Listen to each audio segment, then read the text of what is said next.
There you go, guys. Good morning again. I'm conscious how I rub my hands together now after I hired a horse carriage to take off for me. That's funny. Anyway, yesterday I actually done a little bit of hammer and dolling on this stuff, which I'm going to include in this video. So I'll play that first. Or I might even play it before this, just for a laugh.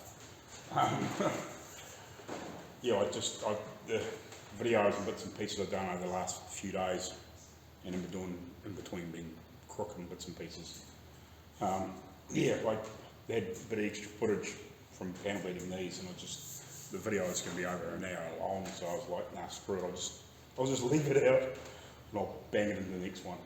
Like, it probably wouldn't have been quite over an hour long, but it was getting really, really close to being over an hour long, so it's like, screw it, for an extra couple of minutes, taking it out, like, and shortening out the high-speed footage, which is, I don't know, about 30 minutes of footage. I'll leave it for the next one.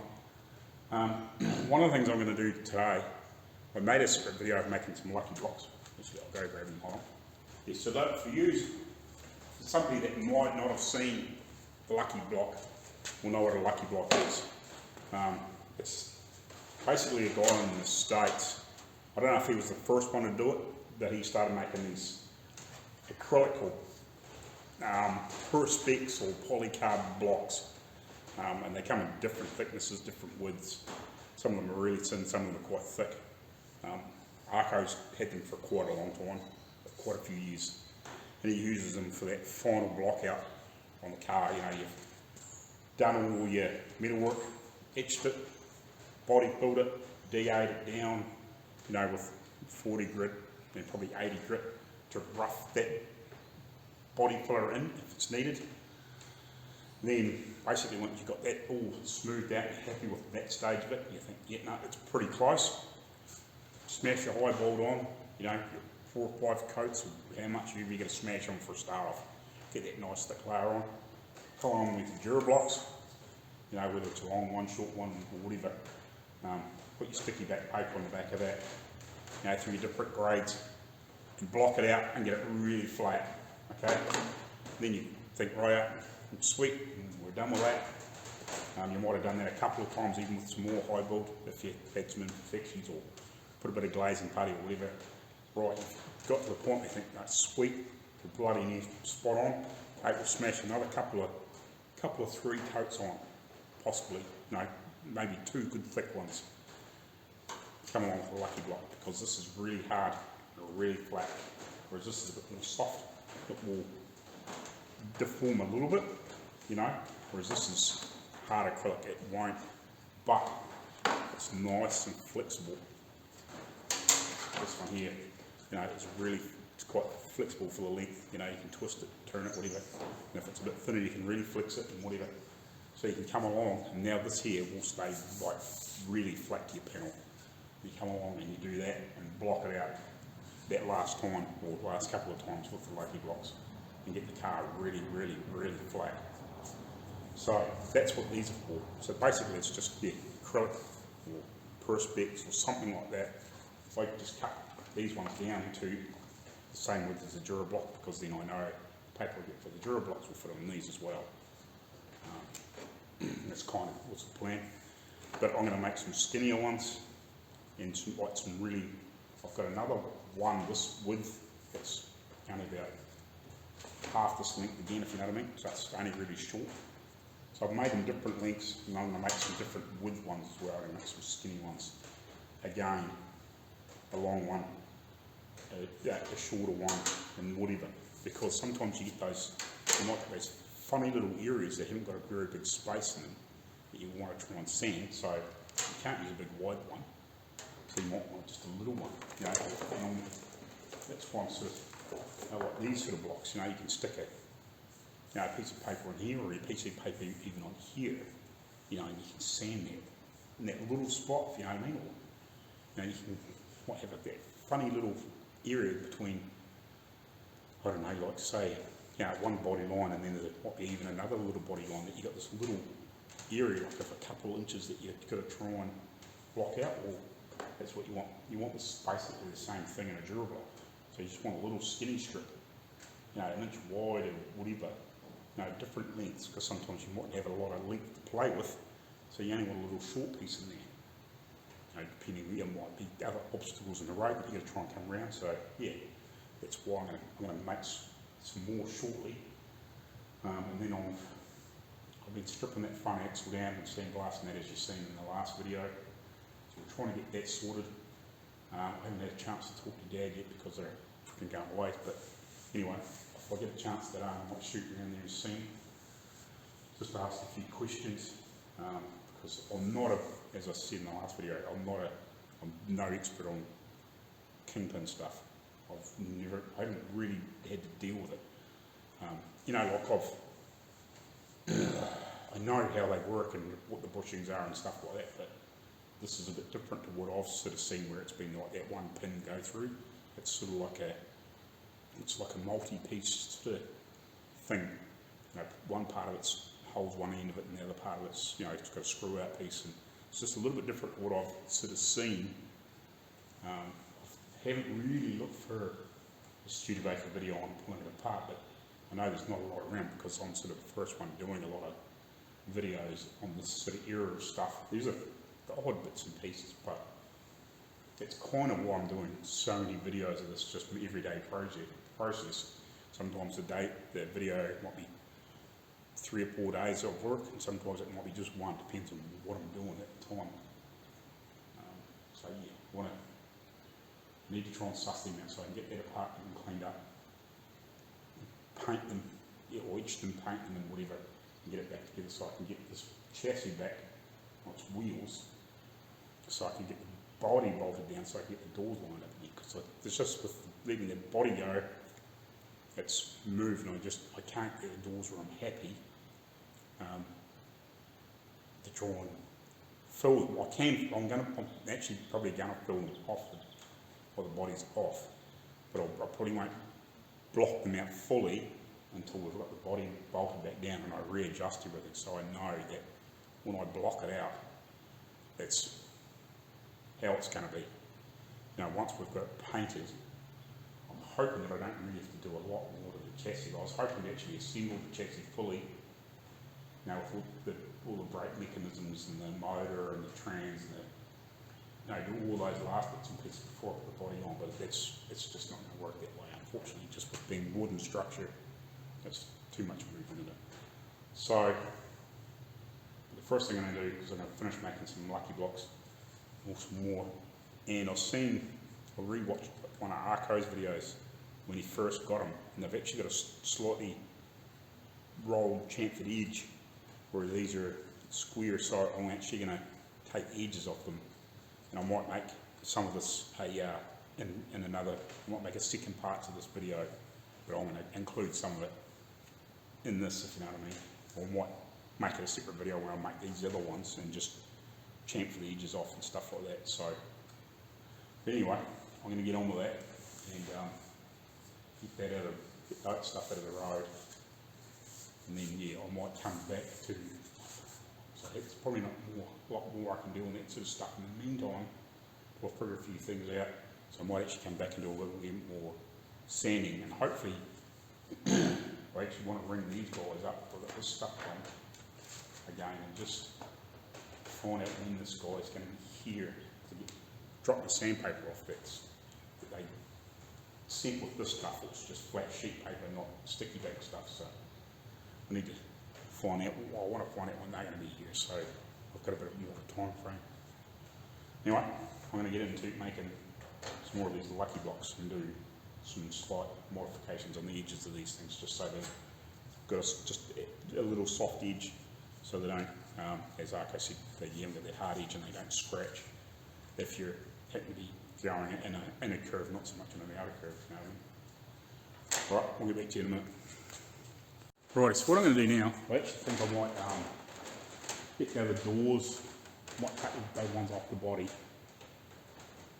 and those, put them up to some panel stands, and I might actually just start skim coating them and just roughly block them out with a DA. So yeah, and I've also got my other lucky blocks made. So I've made it basically exactly the same as what I made before, and obviously rolled the edges and lots of stuff and made these. But you made the same length, just half the width. I may make some other smaller ones at some other point, but who knows, I might end up, see if I can find some different thickness material, make some other different ones, but these will do me in the meantime. And I'm just talking to the guys now about the sandpaper, because the guy, because they sent the wrong paper when we ordered these, and just obviously because the guy that I was talking to was from a different country. He was like working here, but he's obviously from a different country. There was a bit of obviously a bit of a miscommunication. He didn't quite understand me, and we were having trouble trying to talk to him. We ordered the Durablock kit, and we ordered the sandpaper, but we said we wanted stuff to suit these, but they sent flat sheets instead. We're trying to get that sorted out. That come from, instead of the North Island, they come from down here in the South Island, which is a couple, 3 hours away. But the guy only comes here once a month. So we're trying to get that sorted at the moment, because they were here last week, which would have been really handy. This stuff turned up it was meant to be, because we probably could have got it sorted within a day, because the guy, the stuff might have turned up and he might have been here. But, it might have been, we probably could have organised something, and they would have said, he was here. He's here tomorrow type thing. We'll get that sorted and changed over. But I can't afford to wait for 3 weeks for white paper, so we need to try and get that sorted. But I'm going to order it's $40 for, I think $38 or something like that for the long block, which is 15 inches long or 16 inches long, which is, it says it's 400 millimetres, which is just not quite 16 inches. So this one here is 11. So it's that much longer, if you know what I mean. I don't know if they make a long one or not. These here are 25 inches long. So yeah, like the 16-inch one, I think will be really handy too. I didn't actually realise that came with the 7-block kit. I thought the 6-block kit had the long one in it too, but it doesn't. I thought you just missed out on some of the small stuff. Yeah, which is my bad. I should look at the website better. But yeah, so I was just looking through that. So hopefully, might be get one of those as well. And even if I pay for myself in here. But yeah, I'm quite interested in those spray guns too. You wouldn't mind having a look at those to see what they're like, see what they're worth. I don't know. I might do some research on them and just see what one is worth. Wouldn't be mine. So I want some nicer spray guns. Just a couple of steps up, but they did really good work anyway. Like I'd actually like to. It actually pissed me off that I actually lost that. I actually had another A&I gun, which was about $200 New Zealand or whatever it was. It was the F150. They've actually got an updated version, which is an F160 now or whatever. That might have changed again since, I don't know, because it was about 4 or 5 years ago that I bought that gun. When I went to Australia and we were moving around before we sort of settled, it got misplaced somewhere and I lost it, which was a real pain in the ass because it's a far better gun than any of those ones. It was 1.3, I think, 1.3 or 1.4, which was really good for spraying top coats. So I would have had 4 guns instead, because I bought those other ones because I misplaced that and I needed a primer gun, so I got the extra guns. But I just at the time I couldn't afford the slightly next level up. But I'd actually like something a bit more mid-range, so $300 or $400. I wouldn't mind a couple of good, nice guns for doing sort of final work, and we'll leave these ones for more, different stages, not quite so critical for really nice flow out work. Or if you're just doing a quick spray on something, you just want to spray a quick couple of things that aren't quite so critical, you can use one of those. But yeah, like keep the real good guns for like just straight out clear and top coat, you know what I mean? Whereas those here I can use for a bit of everything. But yeah, they seem to do a bloody nice job anyway, so we'll see how we get on. But I'll just check the messages and make sure that, and then I'll get these doors and that set up before I work out some of the things with this front axle. And I'll also will start sticking that down too, but I want to get that front axle. I don't want to get too much stuff apart. I like to get that front axle back together at least anyway, and then I'll tackle that hopefully, like, you know, I mean, because it'll only be a day or two, and then I can get that back axle apart, and hopefully get that front axle painted and all back on there. So we need to get the paint too. Find out what that paint was and get that on. And then that'll also give me a little bit, if I do need to, a little bit of work on it, which I'd like to, but unfortunately I paint it. There's just a couple of things that I'm not happy with on that, so at least I can fix it and touch it up. So it won't matter what's not. A lot of it's not really seen, that's not really super critical, but yeah, at least I can fix what I want to fix and then touch it up. That's not really too bad if you know me. But anyway, I'll get some stuff sorted out. I'll just check the messages and then talking to that guy. Righty, so I've got these skim coated. I actually forgot that I hadn't the door that I remade, like the whole thing. I hadn't welded these corners, so I went and quickly sorted that out and fixed that. So that's about where I am at the moment. So it's lunchtime. I might just scoop that shit out of those door lock holes before I go anywhere. But yeah, so that's cool. So I'll get them done. I'm tempted to just leave this door until I've got this body back on. I can, you know, that's not a biggie if I just have to do that one door, because I'm just hoping. I thought I had that sorted, but it still sits queer in that corner. And I just looking at it, I just don't know if I have fixed that. I'm just wondering. So I might have to do a little bit of alteration in there, or manipulate or something. I can't remember. I thought I'd fixed it all, but maybe I hadn't come back and revisited that corner. I just can't remember. And I'm a little worried about how much frickin' pump is in that door, where they've badly repaired that and they had a lot of body filler in there. Because I'm just worried about it flowing into there. It means I'm going to have to build that edge up a lot. So I might just leave that. I might, as much as I don't want to, but I might have to go back and play with that one maybe. But I'll do this one because it fits pretty well. I might just maybe tweak that bottom edge in a little bit, but I think I can get that sorted, you know, skim coat it, just rough it in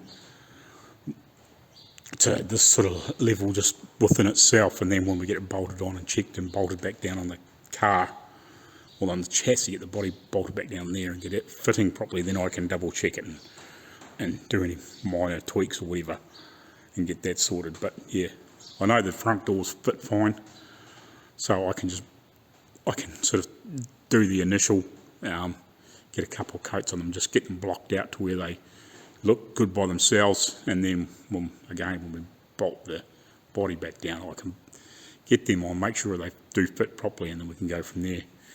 And I'll do the same with this stuff. I'll just get these initially skimmed and sort that out.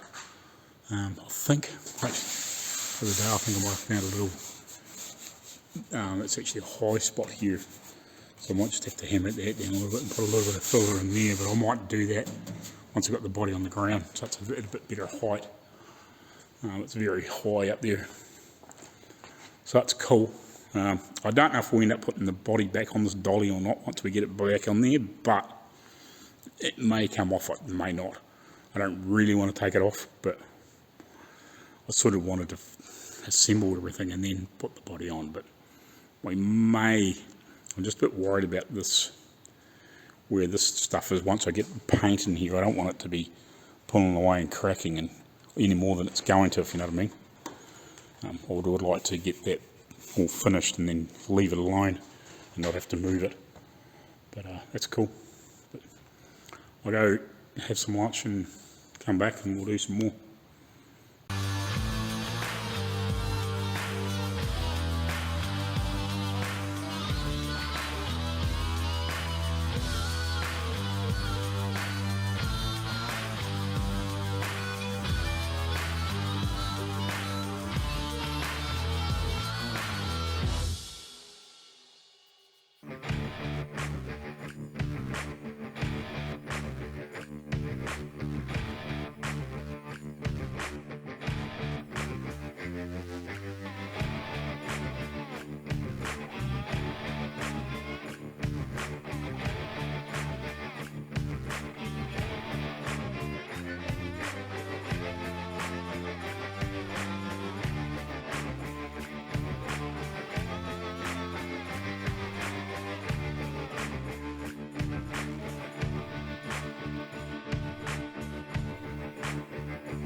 Alrighty, so I've got those two doors sanded back with the initial coat. One's really good, one's not far away. I'll turn around, I'll show you. Hold on. So this is the original, this is the only original door and skin left on the car, and that's actually pretty good. I've almost got it down to nothing, you know, like there's a few little spots where it probably needs a little bit more. I could possibly take a little bit more material out of here, but you know, I'm starting to, I'm not really hard into the steel, like you can still see the etch quite well in most of it, but I'm starting to break down into there. So I think for what's there, it just probably needs a little skim, you know, and I've got to go lower to, you know, so I want that nice and level, so there's no much point digging into it, you know what I mean. I've sort of gone about as far as I can without breaking hard out, you know, and saying getting a real hot, you know, super shiny spot there. I'm almost through, you know, like there's still etch, but only just, if you know what I mean. Like there is shiny steel, but there's not shiny steel, if you know what I mean. Like it's like that. There's like shiny steel, whereas it's a lot of it's, you know, it's borderline. It's you're just starting to scrape through the etch just to getting into the steel, if you know what I mean. You still see etch in it. Like there's still etch in it. It's not all completely off. It's almost, you know. So I thought it's a good time to stop there. And the same with this one. You know, this is the skin I made and the door I made. So like for the initial skim, it's pretty good. You know, this was my first time actually making a full door, so I think it worked out pretty good. And it's probably actually the first time really making a full door skin too. But it's worked out. It's come up pretty good. So it needs a little bit more body filler in it. But these marks here, I think, are some of the nails from underneath, I think, which is a bit of a pain. I managed to knock that one down a little bit, so a little bit more filler through here, and we'll better hide it, you know, and then a few layers of hide board on top, and it you know, it shouldn't be too much of a problem. So I'm pretty happy with that. It just needs a wee bit more filler up against the edges, and then obviously on here. So I'll do them another skim. I'm not going to worry about it up on here until we get it back on the body, just in case I need to adjust the heights of these so they all match. You know, like, I mean, put a little bit more filler in here sort of type thing when we run a tape line down it and then fill up to it, if you know what I mean. So yeah, that's about that at this point. So I'll get another skim on these. Actually, I'll probably just about get away with glazing putty on this one. Maybe just smear it through here so I can, but it's not probably too panicked, to be honest. I'll probably leave that. But yeah, I can probably get away with glazing putty, probably Actually, what I might do is take the back door off and start on that. As I said, I'm gonna leave that one until I get the body back on and get it lined up. Then I'll fill that one, but I'll fill the rest of the body, skim it anyway. What I can get up to without climbing up the top. And I'll do these pieces. I actually hammered them out a little bit in the last video, which was, oh no, I've got to put that on the front of this video, don't I? Yeah, I hammered them out a little bit, try to get some marks out of them. I'm going to do a little bit more on that too, on these corners before I start body filling. So I might have to do some body filler on there, but I'm going to have to be careful. I don't want to go past this edge, otherwise I'm going to end up in issues. I think, you know, it's just going to be messy. I'd rather put a high build on there and sand it out, but I think around this part of it I'm going to have to high build because it's a wee bit uneven. I try to straighten up the best I can, because it's such old steel, it's quite springy. It takes a fair bit of freaking getting the flat out where I want it to. So yeah, I'll do that one. I might pull that other door off and set it there, and this here will just use a bit of glazing putty on it at some later point when we get the body back on chassis. I think that's the game plan in the meantime. Wow, that was quick. I assume this is the stuff that I was talking to the guy about this morning, and he sent out just a roll of each in the meantime. And maybe they'll drop the other stuff off when they pick the other stuff up. They just sent this out by courier, so I'm assuming this is the stuff when I was talking to the guy, 2.5 hours away, and they managed to get it sorted and get it here. It's just after, what is it, about 3:20, whatever it is. So yeah, so that's a roll of 400.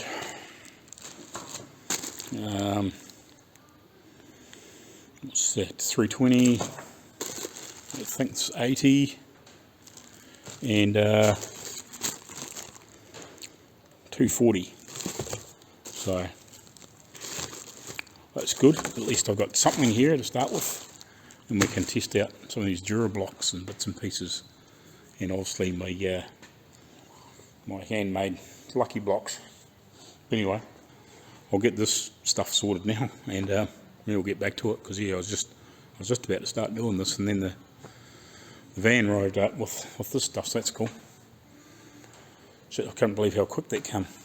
But it's good. It's nice to see they fixed the problem. Anyway, we'll see you shortly.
Right, so skim them, I'll let that dry off, and then we'll sand it off. So if I can find something else to do for a few minutes, actually I might panel start doing a little panel bedding on those,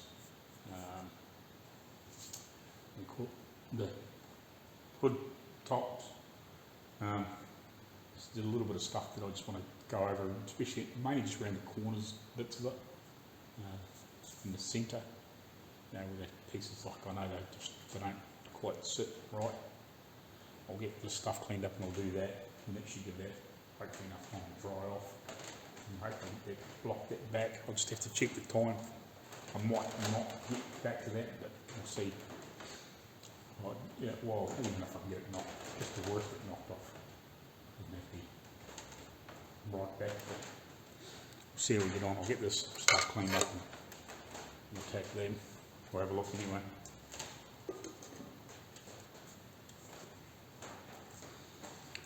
My wife's getting another frickin' tin of body finish tin too.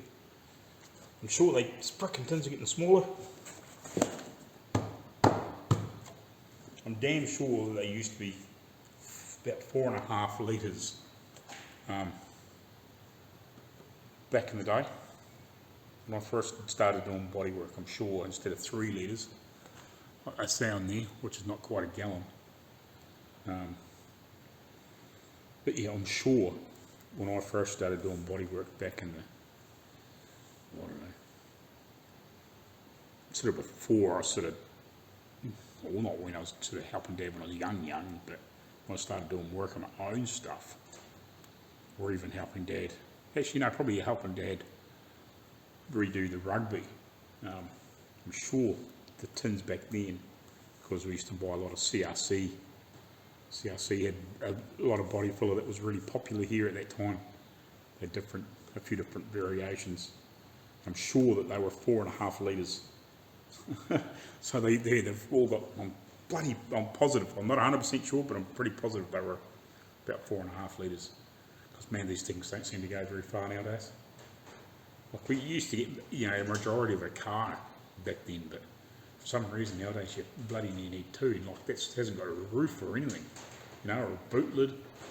Like it's not a, I know that's a big surface around the back, but it's still not as big as a modern, it's nowhere near as big as a modern car, you know. You know, really most of it I've only given 2 coats. You know, I've basically get away with that door with 1. But yeah, like you used to get most of a car back then. You seem to need 2. Even on something small like that, you know, and I've still got to do that. I've still got to do the running boards, I've still got to do the back piece, you know, all 4 fenders, and the majority of the body still, you know, or a fair chunk of the body. So yeah, like I'm getting a fair way through that. We might need more than 2. Anyway, we'll carry on. We'll get sorted out and we'll carry on.